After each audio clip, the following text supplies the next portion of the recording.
Joining us now is our CEO guest, one of the world's leading packaging companies, headquartered in Dublin, Smurfit Kappa, plants in the UK, Europe and around the world. Tony Smurfit joins Anna and myself this morning. Welcome, Tony. Good morning. So, here we go. You have a manufacturing presence here. You are around the world. The Irish Foreign Minister, Convey, says yesterday it could take up to 4 years. You're a manufacturer. When you look at all of the hubris around Brexit, Tony, what does it mean for you as a global manufacturer based here? Well, at the moment, nothing. What we're seeing currently is actually very good demand here in the UK. It represents about 8% of our revenue, about 8% of our profitability. And so what we're seeing since Brexit was obviously a little bit of uncertainty with some of our customers. But since then, since it's been announced, really nothing material has happened. So if you're concerned about Brexit, is it around the strength of your customer base and demand, or is it around the logistics and border crossings and that? Anna, we serve local customers, so a lot of our customers are FMCG customers, so therefore what we try and do with those customers is meet their needs, and thus far we haven't seen anything. Obviously, the longer-term implications of a Brexit, if it happens in a hard way, as has been predicted, would be, I think, very difficult for the UK. I've seen over the last couple of weeks a little bit more realism come into that whole scenario, and so we see, some degree of a transition arrangement, which hopefully, from a business perspective, won't ever happen. You've got to decide where you allocate capital, and you can't sit around waiting for Brexit discussions in perpetuity. So the question that comes to mind is, the UK as a destination for expansion for you, does that take a second seat? Do you look more towards the core of Europe? If you are going to expand and deploy capital, surely you look beyond the UK at the moment. Well, I think the UK is a very important market for us, so we have to go where our customers are going, and so far, as I say, we haven't seen anything. We're very comfortable in the UK. We put a lot of money in here. We put over 200 million over the last number of years into the UK market. So thus far, we're saying, all the indications are that it's not in the UK's interest to have a hard Brexit. And if it isn't a hard Brexit, then ultimately I think what will happen is they'll find a way to make this work for business, because when you look at Brexit and you see that the biggest trading bloc that they can deal with, the Great Britain, is Europe, it's madness to go away from it and not to have a decent arrangement with them. So we'll see what that bespoke deal, if indeed it ends up being that bespoke deal, will look like. You obviously employ a lot of people in these places around the world that you work in, including in the UK. Do you sense that or do you see in the numbers, is there a movement of people taking place as a result of the Brexit talks at all? Are people that you employ expressing a willingness, who are not from the UK, to go back home? It's a very good point, Anna. I mean, what we're seeing in some of the countries where UK have been relying on some of the workers, like Poland, we're seeing very high wage cost increases in those countries, Poland, Czech Republic, Eastern European countries in general. So if those workers are not made to feel welcome here, they won't come. And that's where part of our issue is going to come. If our customers aren't able to find the workers to do their products, then they'll move out. So that's frankly my biggest concern for the UK, is if workers move out of the UK, then goods in the fields are not going to be picked. Yeah, and is that what you're hearing from suppliers? I mean, when you talk to suppliers, is that the most pressing issue for them? What comes up in these conversations? It's a coming issue, yes. I mean, that's one of the things that we've been hearing more and more, is that, as people are looking forward, our customers are looking forward, then they're worried about whether they're going to have the workers to be able to do the manual type of labour that they're looking for. You've said previously it's too uncertain, things are too uncertain to make any kind of contingency plans around Brexit. Has it changed the way you do business at all then yet, or do you just have to sit and wait for the facts? We're waiting for the facts. I mean, at the end of the day, you've seen this evolve from, Brexit is going to happen, to hard Brexit, to, it's going to be a little bit softer, and then, as you saw in the last weeks, I think it's even a little bit more transitional. And then, with the party that's not in government at the moment, they're even talking about an open European market for a long period of time. So obviously that's going to be positive for business if that happens. There is a direct consequence of Brexit. It's manifest in the pound, and that's perhaps the most prescient business issue for you in terms of pushing those price rises through. I know that you've made statements that, yeah, we're going to get on the phone, we're going to talk to our customers, we're going to put through these price rises.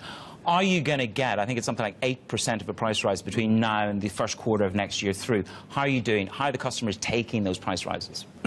I think in countries where there is bigger inflation, like the UK, it is easier. So therefore, in the UK, we are passing the price increases through a little bit easier than in other parts of Europe. That said, we are pushing the pricing initiatives across all of our European markets and indeed all of our Latin American markets and American markets, and we're pushing it through. It's sometimes a little bit slower than we'd ideally like, and certainly customers don't love it. But you know, at the end of the day, we've had very high input costs, and we have to transfer those input costs. I mean, our biggest input cost is waste paper, and that has gone zooming up this year. And obviously, we need to pass that through. It takes a long time to go through the whole chain, up to a year in certain cases, but ultimately we will get it. So that sounds like a moderately inflationary story you're talking about there. You're not talking about past, you know, we've for many years talked about disinflation, and central banks around the world we're all concerned about that. And now they're trying to work out where they get inflation from. And you're talking about trying to push through some price rises in Europe and globally then. Yeah. I mean, in our industry, we are seeing inflation. We're seeing wage inflation. We're looking at next year potentially higher wage inflation across most of our markets. And as I said, in the Eastern European markets, very significant wage inflation. We're seeing inflation in many of our product areas, our input cost areas. So, yeah, I mean, we are seeing inflation.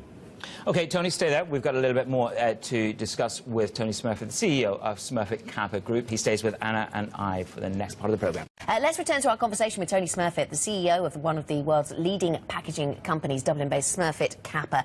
We talked earlier about, and you mentioned your customer base, the FMCGs, fast-moving consumer goods companies. This is a sector that's been under quite a lot of scrutiny because of changing consumer habits, people moving away from packaged products, and also because of activist investors in the space trying to demand better returns. How is that translating into your clients? Is it getting tougher for you then to supply them? No, I think when you look at Smurfit Kappa, we can be part of the solution rather than the problem. I mean, at the end of the day, you know, our corrugated packaging is a very sustainable solution, so therefore we're able to offer them ways to help in their whole logistics supply chain.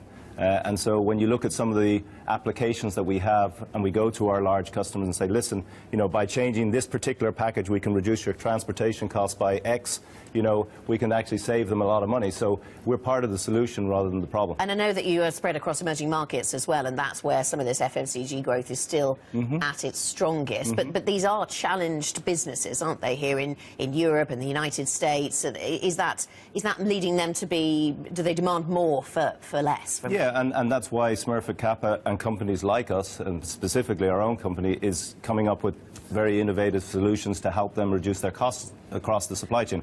I mean, you know, if you look at just the corrugated packaging, that's not the way to look at it. You've got to look at the whole logistics supply chain. How do you reduce the cost getting from point A to point B?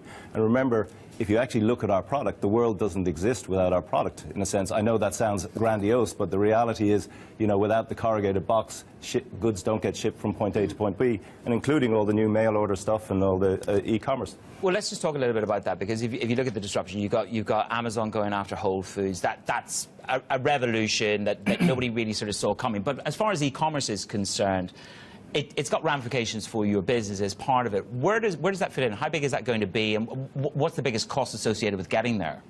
Well, there's no cost in getting there because we're already making the product. I mean, if you think about DHL and FedEx and UPS, they've been shipping stuff by mail order for decades. So what we're seeing is an acceleration of that movement, whether it's Amazon through Whole Foods or whoever it happens to be, whether it's Zalando in Germany, Vente Privée in France, I mean, Yux in Italy. There's tremendous amount of movement in e-commerce, which is really a very good thing for our business because most of it is going in a box.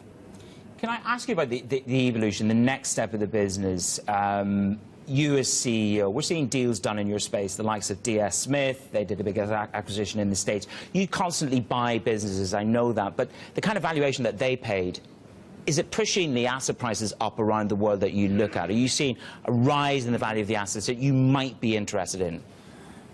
Well, we've been around for a long time because in general we don't overpay for stuff. So we try and do things that are going to make sense for our shareholders, not just for the now, but for the long term. So, you know, I think when you look at Smurfit Kappa and our record, we've tended to do reasonable deals that are going to be accretive and good for the long term. And I think that's going to be our mission. I think you're absolutely right.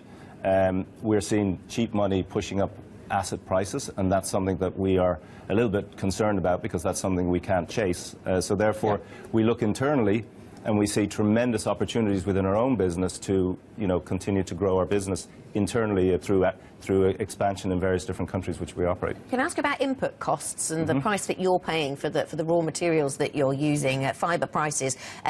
One of my colleagues at Bloomberg Intelligence talking about how China is constraining fibre. Is that pushing prices higher for the things that you need to buy? It is, Anna. It's a very good point. What's happened is the waste paper price during the year has gone up very radically. But then China, with this kick that they've had on environment, has been stopping all inputs of waste paper. So that's going to have a negative short-term ramification for prices in Europe on waste paper. But in their own market, their prices effectively doubled for internally collected waste paper. So it's gone from $250 to $550, which is ginormous. We've never seen anything like that.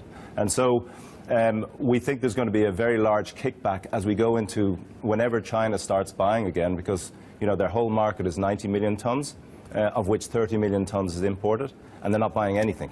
So you can imagine if they don't buy waste paper at some point, they're not going to have the paper, which means they're not going to have the boxes, and they're not going to be able to export.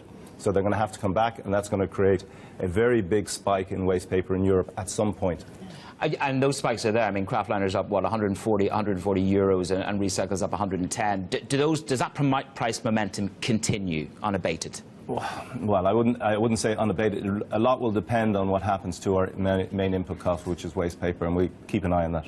OK. Thank you so much for your time, Tony. Really good to catch up with you this morning.